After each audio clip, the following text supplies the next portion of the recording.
Kalibutan. Pinutlo ikan sa Ebanghelyo, sumala sa San Lucas. Amo nga naa sa langit, pagday ko ng imong ngalan, umabot ka na mo ang imong gingarian, matuman sa imong pagbuot, dinhi sa yuta, mayon sa langit. Ang kalan namo sa mapag-adlaw, ihatag ka namo ka ng adlaw. Basaylo ako sa among mga sala, iyon na magsaylo kami sa sala. Dili mo kami itudyan sa pamulay, inunuan sa Diyos sa lautan.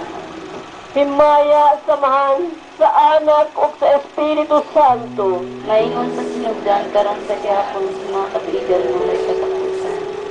Ginoong Hesus nga bilantang sa krus ug nabanhaw. Mga sala.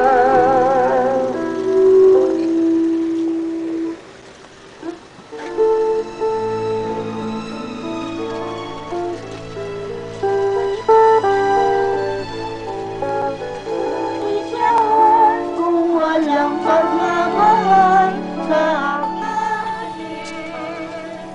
kaya walang mapayapa. Buhay ni Jesus ang mananakot ang halimbawa sa akibat ng bibig.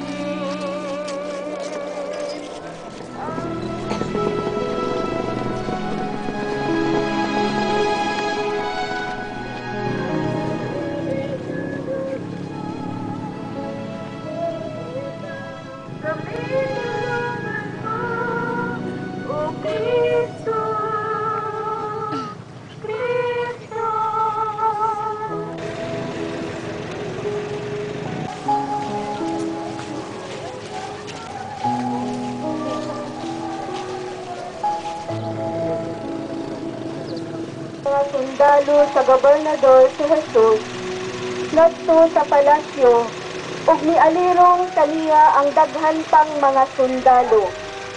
Ug gilubuan nila siya sa sakos, ug ibintihan siya og dagtong pula, ug naglukong sila purong-purong tulukon, ug ipahaom kini sa iyang ulo, ug ipakupot og usa ka bugang.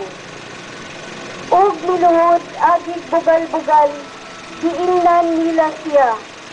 Mabuhi ang hari sa mga Hudiyo!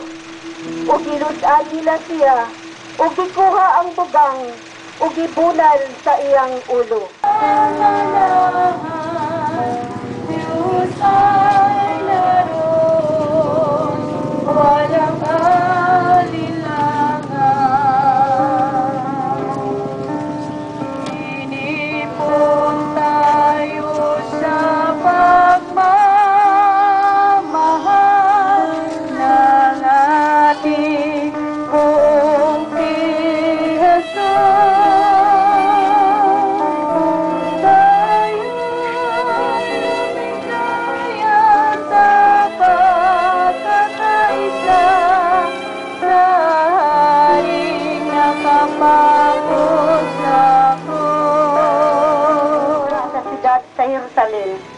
na nagpasaan sa krus, ug niabot si dapit ang hingan nagdapit sa kalabira, nga sa Hebreo, hingan lang kini Golgota.